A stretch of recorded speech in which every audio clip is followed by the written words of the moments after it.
Hello, and thank you for joining me today for a bonus interview with the Winter 2021 CTDO Magazine Spotlighted Executive. My name is Ann Parker, and I'm the Senior Content Manager for ATD. I'm joined by Schulte, Global Leader of Learning and Leadership Development for Procter Gamble. Ann was featured in the latest issue of CTDO Magazine, and I'm pleased to bring you some extra insights today from her as we dig deeper into the themes of her cover piece, called An Agile State of Mind. You can find this article on td.org/CTDO. Hi, Ann. Welcome. Thanks for joining. Hi, Ann. Thank you. It's a pleasure. Yeah, so I'm super excited to talk a little bit more about some of the ideas, the concepts and themes from your article in CTDO Magazine. So I'd like to kick it off with a discussion around the idea of continuous improvement and disruption. So you mentioned in the Spotlight article that it's within P&G's DNA to continuously improve and constructively disrupt itself. Right. Love to hear some practical examples of how this concept plays out today. So maybe you're constructively disrupting yourself right now. Some corners you're looking around perhaps in March 2021 when we are speaking. Yeah, sure. Happy to talk about that. Continuous improvement has been a cornerstone or in the DNA of Procter Gamble for years and years and years. What is a little more updated, I would say, is this language around constructive disruption. We are living in, and even before the pandemic, living in a time of market disruption that is so rapid and changing so frequently that we decided that the only way to deal with this disruption was to lead it. Okay, so the word constructive is really carefully chosen. It means transforming the way we work in ways that creates value and that is benefiting for our designing growth for our business and for our customers. So creating that value for our retailers, who are our customers, our investors, our employees, and of course our consumers, who are at the heart of everything. But as the talent development leader, I'm actually focused on my consumer, which is employees, right? So when I think about how are we constructively disrupting, how do we know that they have the knowledge and the skills that are needed to do their work in this constantly changing environment? And how can we make sure that they are enabled to make their biggest impact? So when I'm looking around corners for how are we constructively disrupting the work we're doing in skill building, that's basically it. We are shifting to skill-based development from very broad stroke functional types of capability building.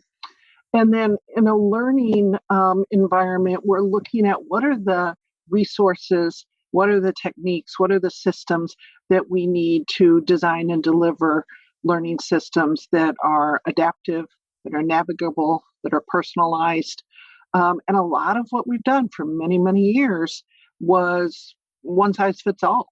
We had a popular program. Everybody take it. Sheep dip, they used to say. And there's a lot of people in the organization who grew up that way who still believe that there was value in that. What has been really interesting is all the talk in March of 2021 about returning to work.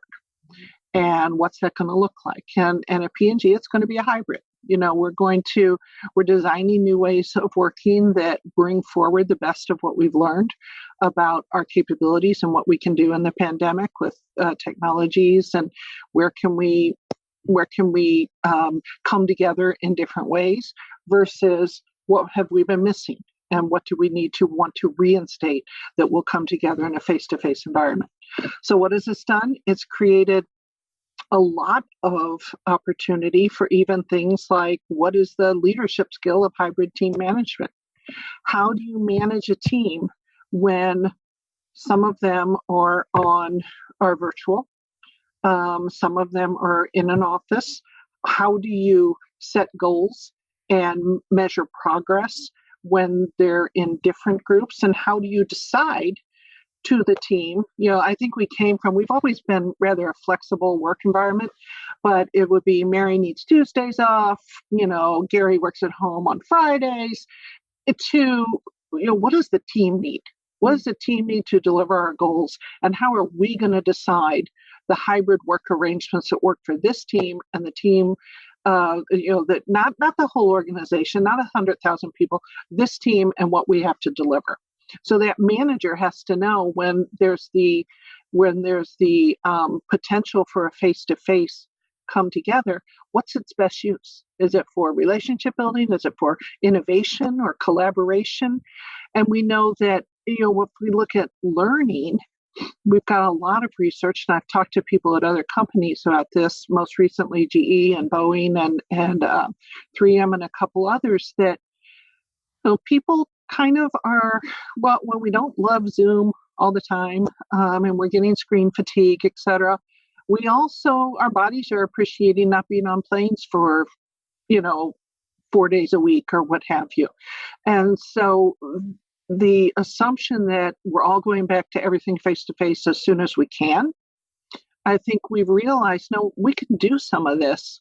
We can do some of this without that expense, not only business expense, and I hadn't thought of this, but, climate points, climate expense, do we have to fly? Do we have to travel when we can manage it online? So it becomes a very nuanced kind of skill to determine when do we need to come together and when don't we? And that's a whole new set of capability that I think we have to build. So that's what I'm looking at. Besides the technologies changing, et cetera, how do we really look at building this sense of what I'm calling hybrid team leadership in 2021 and 22? I love that. I think it's preparing for another transition, right? Yeah. We were taken by surprise a little bit with the first one, right? But yeah, getting ready for the second one. So Yes, good stuff. So kind of along the lines of the idea of constructive disruption, you're a big fan of agility. I am. And you talk about growth mindset in the CTDO article. So how are these things related? So, the idea of constructive disruption, growth mindset, agility, how are they related, and how can TD leaders help their people to exercise a growth mindset alongside these other capabilities? And what's kind of throw it in here too. What's psychological safety have to do with all of this? So psychological safety actually has a lot to do with it, because and I would, if we're going to throw something in, let's throw in equality and inclusion at the same time, because to really get the benefit, to unleash the potential of everyone in the organization, they have to be able to be themselves. And they have to feel safe doing that. I always talk about people form their beliefs and they take actions based on beliefs of what's going to either make them successful or keep them safe. And if I don't know that I'm going to be safe, I may not venture out an opinion. So what might I be afraid of? Even if it's I'm too new to the team, or most of the time, and I think this is a learning just in my growth mindset journey with helping the organization adopt this. One of the earliest things we would talk about is how we have to be okay to fail. Looking back over the last 2 years, as I've been talking about growth mindset with the organization, I'm not sure I would have started with that, because that's a really big threat. It's a really big threat. It's easy to say that you have to fail to learn. You have to fail fast. You have to be able to get back up. You have to be resilient. But people do not have ready chances to have the experience that they'll be supported in failure. And so it's really hard for me to lean in and say, I might fail here, and it's okay. It's going to be okay. I'm going to trust that it's going to be okay. Whereas if we were to start with some other ways to build psychological safety, almost like, cushions of success, we could maybe get people to feel better, stronger, and safer so that eventually it would be less threatening to take a risk with the potential of failing. So what does that look like? I think it looks like really just leaders learning to listen with a willingness to be influenced to change their mind. Many, many times leaders will say, does anyone else have an opinion? Well, that's a yes or no question. So we can all keep our mouths shut if we don't feel that it's safe, right? Other leaders take the time to go person by person and make sure that everybody has an opportunity to voice their opinion. In those situations, people with the strongest voices sometimes intimidate those who don't. So leaders who can find and learn techniques Brene Brown talks about this a little bit, how they use a lot of sticky pads. They use kind of affinity. When we used to do workshops, kind of everybody writes their ideas first and then you put them on the walls. So everyone has a chance to get something out. The loudest voice doesn't dominate. So ways that you can make the team and the interaction and the exchange of ideas safer in the team, and making sure that everyone has an opportunity to contribute, builds cushions that then make you feel safer. If you do fall down, you're going to spring back up. So when you get to a point that you fail, you're going to spring back up. So my next phase of growth mindset is going to be focused on the team and being more effective in the small team, manager-led team. Mm-hmm. Is that helpful? Absolutely. And I think, you talked about just the ability to listen, to treat everyone like an individual, right? Mm-hmm. It's like we've kind of returned to humanity as like leaders in this time, right? We have, yes. And we've seen, such a wide range. We see people in a different way now. We do see the humanity, and we can see the contributions that someone might make that maybe we didn't have any idea that we could tap into before, when we just saw one side of them. I think this idea of listening with a willingness to be influenced. Many times leaders will say, yes, I'll go around the room. Thanks, I appreciate it, but we're still going to do what I said. Okay. The experience of that is you don't really want my opinion. You said you want my opinion, but the experience is you're still going with your own thoughts. So when those experiences change, that's when people start to shift their beliefs, and then they'll shift their actions.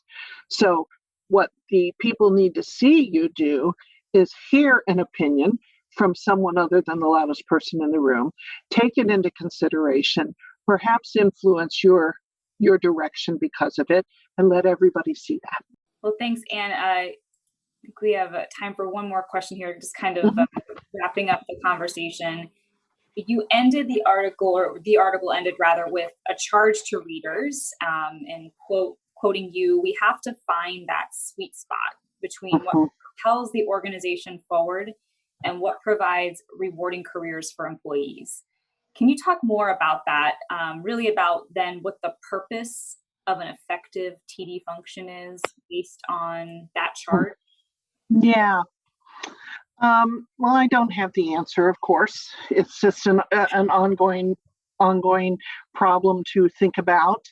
But when I think about the connection of, we're here, and we've been through, in my career, I've been through, what do you call it when we go back and forth? The pendulum swings between it's all about the employee and making sure the employee's happy, and now we're just here for business and shareholders, and no, we put the consumer first, no, we put the employee first. We go through all this type of thing. And that's why I say there's a sweet spot. There's a sweet spot there. Yes, of course, we are a business and we are here to deliver business. What I think makes sense is if you can figure out, and I don't know where you come in this circle. Hopefully you can come in any place. But people who make an impact, people who make a difference in the work that they do every day, when they have meaningful work and they feel like they have meaningful work, they are satisfied. They experience fulfillment. They are engaged and give discretionary effort because of that meaning and that impact that they truly feel they're making. So that benefits the business, right? So what is the virtuous cycle, and where can you enter that virtuous cycle where you make sure that you're providing careers where people are inspired by the work they're doing, they're proud of the company they work for, they are learning and growing and have the equitable opportunities to participate and advance. If we in HR or in talent development make sure that's true, and then add that they have the skills and the access to do their best work, so be their best selves and do their best work, the business is going to benefit. Yeah. But at the same time, our employees are going to be satisfied because they're going to get the personal self-actualization that comes from those things of making a difference. And her name is Holly. Hi, Holly. Lots going on there today, right? Yeah, lots going on. We have new neighbors moving in. That's good stuff. Well, thank you, Anne. I love that kind of vision for TV, and when you think about meaning and purpose and creating fulfilling careers for people, that ultimately does drive the business, right? And what the business is all about accomplishing. When you have people who are kind of filled up, right, they're going to pour out into the organization, into meeting the goals and kind of hitting the bottom line in a sense. So makes total sense. Yes. But thank you so much for your time today. It was great to chat with you. My pleasure. To chat with you too. Mm-hmm. Look forward to talking to you again soon. Thank you.